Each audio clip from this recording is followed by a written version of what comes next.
जुगनुओं की भीड़ ने सूर्य से कुछ यूं कहा, आपके साम्राज्य में इतना अंधेरा क्यों रहा? तो सूर्य बोला तमतमा कर, मैं अकेला क्या करूं? तुम निकम्मों के लिए मैं भला कब तक मरूं?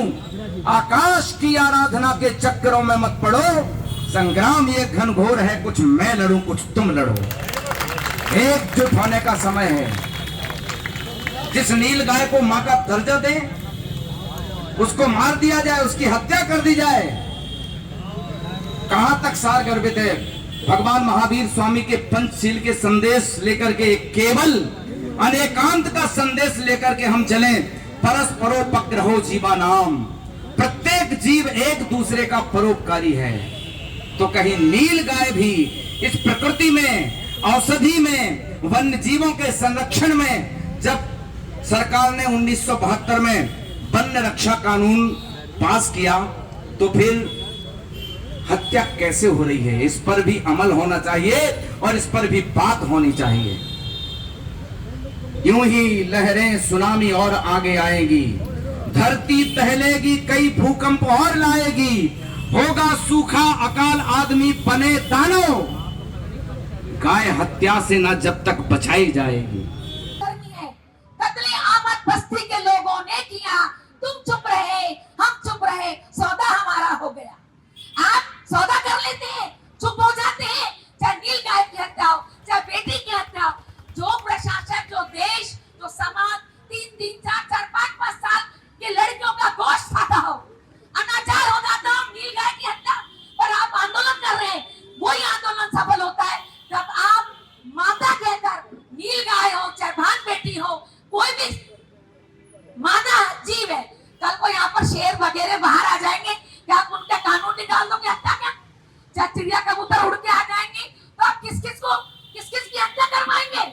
जब मनुष्य मनुष्य की हत्या पर उतारू है, जब हमारे बड़े लोग तथाकथित बड़ी बड़ी होटलों में, बड़े बड़े आइसलैंड टापुओं के अंदर शोषण कर रहे हो, तब आपकी आवाज क्यों बंद हो जाती है?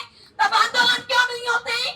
मैं पूछना चाहती हूँ आप लोगों से, बड़े बड़े उद्योगपति समाज के लोग बैठे हुए, तब फिर कहती हूँ मैं आपको, कत्ले आमद बस्ती के लोगों ने किया, तुम चुप रहे, हम चुप रहे, सौदा हमारा। आप सौदेबाजी हो जाती है, हम मानसिक गुलाम हो गए। एक नील गाय हत्या का कानून वापस नहीं ले सके, करवा सके। मैं पुनः आह्वान करती हूँ, पुनः आवाज देती हूँ, तन मन धन से मीरा धाम ट्रस्ट के वरिष्ठ उपाध्यक्ष मोहन पूजा वाले, बड़ा क्रांतिकारी व्यक्ति है, जिसको हमने अभी खुदीराम बोस जैसा, सुखदेव जैसे का हमने खिताब दिया, उनमें जुनून है। हम ये चाहेंगे कि आप मसाले लेके चलिए। आपके आपको लक्ष्मीबाई दल, एक हमारा राष्ट्रीय भारत को स्टार्ट बैठ की, मैं डिस्ट्रिक्ट कमिश्नर हूँ, आपको एक लक्ष्मीबाई दल बनाकर, एक वीरांगना दल बनाकर हम नील गाय की हत्या के कानून को वापस करवा के छोड़ेंगे। ये मेरा धाम आज संकल्प लेती है। मैं आऊं आशीष वचन के लिए, जब वो समाज का काम है, ये सामाजिक काम नहीं है, ये हमारे पर्यावरण का काम है। हमारे जो पर्यावरण को बिगाड़ने में बड़े लोगों का हाथ है, सरकार का हाथ है। आप सरकार गिरा नहीं सकते, ऐसे आजादी मिली, अब आजाद भारत में रहते हैं। मुझे नहीं लगता आप लोग सब लोग मानसिक गुलाम है। आप आंदोलन करना चाहते हैं वास्तव में, तो आपको मशाल लेके निकलना पड़ेगा। मैं आमंत्रित करती हूँ मोहन पूजा वाले जी को आए।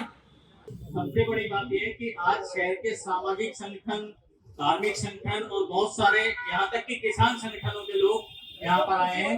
ये एक बहुत खुशी की बात है और ये एक संदेश देता है कि शायद जिस लड़ाई को पिछले करीब 30 साल से लड़ा जा रहा है, वह कहीं न कहीं मुकाम पर पहुंचने वाली है। 94 में ये कानून बीजेपी की सरकार ने अधिसूचना लाए थे। उसके बाद में खासकर अलवर और राजस्थान के विभिन्न शहरों में विरोध हुआ।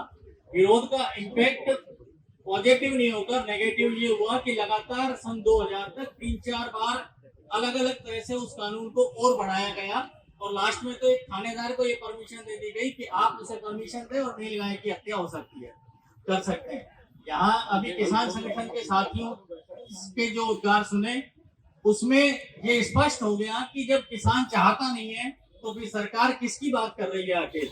कहीं न कहीं ये राजनीतिक मामला है। इस बीच में सभी पार्टियों की, कांग्रेस की भी और बीजेपी की सारी सरकारें रही, पर शायद किसी ने भी नहीं सुनी।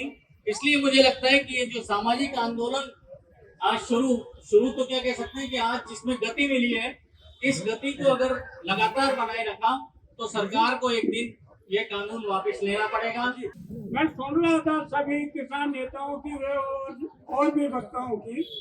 किसान भाई कभी भी कोई भी जीव की हत्या नहीं करते, ये सत्य बात है। न किसानों ने ये मांग की कि ये नीलगायों की हत्या की जाए, न कभी ये मांग की कि इसकी कानून बनाई जाए, कभी भी किसानों ने ये मांग नहीं की। हम किसानों के बीच में रहते हैं, किसानों की बात सुनते हैं, वो कहते हैं कि हम तो अन्नदाता हैं, हम उगाते हैं, हम जीव की हत्या करने का हमारा क्या उपाय है। इस आड़ के अंदर जो लोग हत्या करके अपना व्यापार सिद्ध करते हैं, अपनी रोजी कमा रहे हैं, उसको ये बंद करने का प्रयास किया जाए। मैं पहले भी करने में आया था, यही बात उठी थी, लगातार प्रयास ओम प्रकाश जी कर रहे हैं। लेकिन मेरा विचार ये है कि एक ऊंची स्तर की कमेटी बननी चाहिए, उसमें सभी संगठन के एक प्रतिनिधि लेके इस सरकार को दबाव बना के और जोरदार से इसका जो है उठाना चाहिए और सरकार के ऊपर दबाव बना के इस कानून को वापस लेना चाहिए। यही मेरा उद्देश्य है, यही हमारे किसान भाइयों का उद्देश्य। मैं और मेरे किसान भाई जो भी हैं आपके साथ हैं, जहाँ भी ले चलेंगे हम आपके साथ चलेंगे। इस कानून को वापस लेने के लिए मैं अपना समर्थन देता हूँ। कि जब मैं सुनता हूँ कि बूचड़ खाने ऐसे लोगों के हैं कि जिनके घट में राम बगल में छुरी, तो मुझे बड़ा गुस्सा आता है।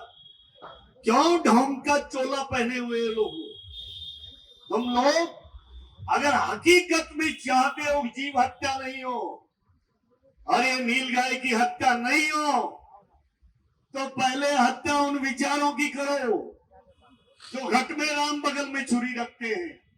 सबसे ज्यादा मीट व्यापार, ये मीट जो हो रहा है, अब हो रहा है भाई। किसान तो कहता है कि भाई चोरी छुपे ये बछड़े जो बिक रहे हैं, ये गायें जो बिक रही है कत्ल खानों में जा रही है, ये किसान की आमद का एक बहुत बड़ा जरिया था। किसान के एक खेत में अगर कुछ पैदा नहीं होता था तो 2 बछड़े मेले में बेच करके उसकी पूर्ति कर लेता था। गायों को पालने का एक बहुत बड़ा जरिया वो बछड़े थे, ये पैदा होंगे। चलो ठीक है, आप कहते हो टेक्नोलॉजी आ गई, ट्रैक्टर आ गया, फलाना आ गया, ढिकड़ा आ गया, लेकिन भैया मैं आपको एक बात बताना चाहता हूं, जिसे हमारे पूर्वजों ने, ऋषियों ने माता का दर्जा दिया और उस गौ माता की हालत आज हम जो देख रहे हैं, उसको बचाने का साधन ये किसान ही हो सकता है, बाकी कोई नहीं हो सकता। लेकिन किसान को आपको सहूलियत देनी होगी।